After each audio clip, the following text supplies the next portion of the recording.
শীতের চাদর জড়িয়ে কুয়াশার মাঝে দাঁড়িয়ে আজকে আমি আপনাদের সাথে শেয়ার করব নতুন একটি ভিডিও আর নতুন দিনে। আসসালামু আলাইকুম, কেমন আছেন সবাই? আশা করি সবাই অনেক অনেক অনেক ভালো আছেন। আমরাও আলহামদুলিল্লাহ আল্লাহর রহমতে এবং আপনাদের দোয়ায় অনেক ভালো আছি। অনেক দিন পর্যন্ত ভাবলাম যে আপনাদের সাথে একটু শেয়ার করবো, তা করব করে কিন্তু হয়ে ওঠে না, যেহেতু শীতের দিনে সবাই কিন্তু একটু দেরিতেই ওঠে। আর এত পরিমাণ ঠান্ডা পড়তেছিল যা অত ভোরে ওঠা আসলে হয়ে ওঠে না। উঠলেও তাড়াতাড়ি আবার কাজ বাজ সারিয়া তারপর আবার ঘুমাই পড়া হয়। আজকে একটু তারপর সময় করব ভাবলাম, আজকে তারপর উঠে আর শুইনি। এখন চলে আসলাম আপনাদের সাথে একটু শেয়ার করতে। দেখেন তো মনে কি পড়ছে সেই দিনগুলোর কথা, যখন আমরা ছোট সময় গ্রামে থাকতাম। তখন আমার তো মনে পড়ছে সেই স্মৃতিগুলো এখনও আমার। যখন এই রাস্তাটা এসে আমি তখন দাঁড়াইছি, তখন আপনার সাথে শেয়ার ভিডিও এদিক ওদিক করতেছিলাম।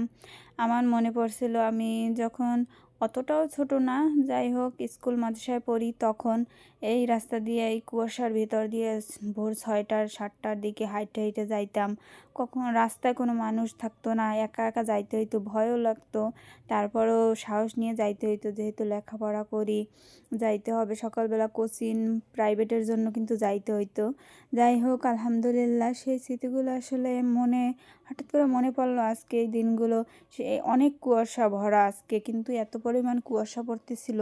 আমি ভাবতেছিলাম যে আজকে কি সারাদিন এরকমই থাকবে নাকি। আজকে এখন কিন্তু ভোর একেবারে 7টা 6টা 6:30 এরকম বাজে।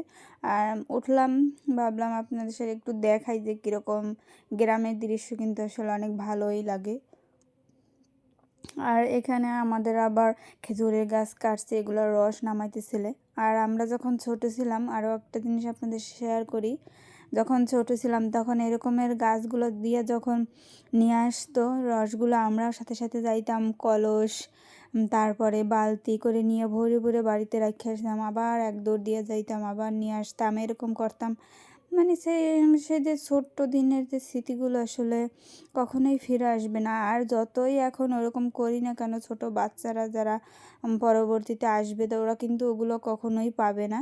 তারপরে আমি টুকিটাকি চেষ্টা করি আমার বাবারে, যেহেতু এই টাইমটা যে কীরকম পরিবেশে ওটা দেখানোর জন্য, অভিজ্ঞতার জন্য। তারপরে আবার গরমের দিনে কীরকমের গ্রামের আবহাওয়া থাকে ওইগুলোর জন্য, বিভিন্ন যে সময় যেসব থাকে ওই সময় আমরা গ্রামে আসি।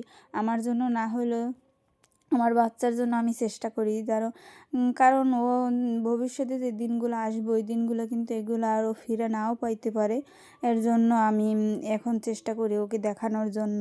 আর আমরা যাই পাইছি মাশাআল্লাহ, অনেক যারা এখন আসতেছে ভবিষ্যৎ প্রজন্ম, ওরা আসলে অনেক কিছুই মিস করছে। তাই হোক, কপালে না থাকলে আসলে আল্লাহ তকদিরে যা রাখছে তাই হবে। আলহামদুলিল্লাহ মাশাআল্লাহ, আপনাদের সাথে অনেকগুলো কথা বলতে বলতে দেখেন আমাদের সেই রস কিন্তু এখন গুড় হয়ে গেছে, যে খেজুরের গুড় হয়ে গেছে। তারপর আপনাদের সাথে আবার ফিরে আসলাম।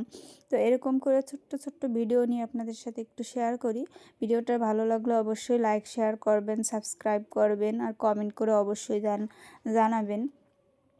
আর এই গুড় এখন হয়ে গেছে, ভাবলাম আম্মুকে বললাম যে এই গুড় দিয়া, আগেরকার যখন আমাদের গুড় জ্বালাইতো তখন শেষে যে পাতিলে থাকতো অল্প, এগুলা নষ্ট না করে ওইখানে চাল ভাজা অথবা মুড়ি নিয়ে আসা ওইগুলো দিয়ে লাড্ডু টাড্ডু বানাই তারপর আমরা খাইতাম।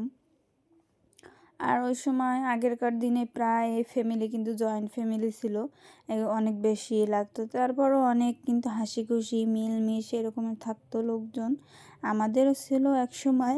এখন মানুষের সময় সুযোগ সুবিধা সব কিছু ভিন্ন হয়ে গেছে, মানুষ ব্যস্ত থাকে, কারো সময় হয় না।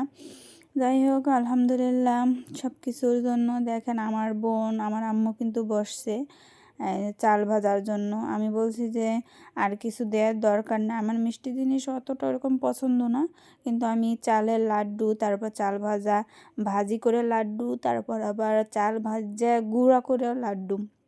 দেখেন আপনাদেরকে একটা কথা বলি, চিন্তা করলাম যে আল্লাহর আসলে কুদরতের কোনো শেষ নেই। এক চাল ধান খাওয়া যায়, মুরগিরে খাওয়া, বিভিন্ন কাজে ধান ওই করে, তা খই বানায় বিভিন্ন রকমের। তারপর চাল দিয়ে আবার চাল ফালান্নার কোনই নাই, ভাত, পিঠা, বিভিন্ন রকমের পায়েস, গুড় এইসব দিয়ে হরেক রকমের খাবার আপনি চাল দিয়া বানানো যায় এবং সব কিছু এই কিন্তু সব হচ্ছে আল্লাহ তাআলার একমাত্র নিয়ামত। আর আল্লাহর নিয়ামতের কোনো তুলনা আসলে হয় না, যেটাই দেখবেন সেইটাই নিয়ামত। আল্লাহ অহেতুক কোনো জিনিস তৈরি করে নাই, সব কিছু প্রয়োজনের জন্য তৈরি করছে।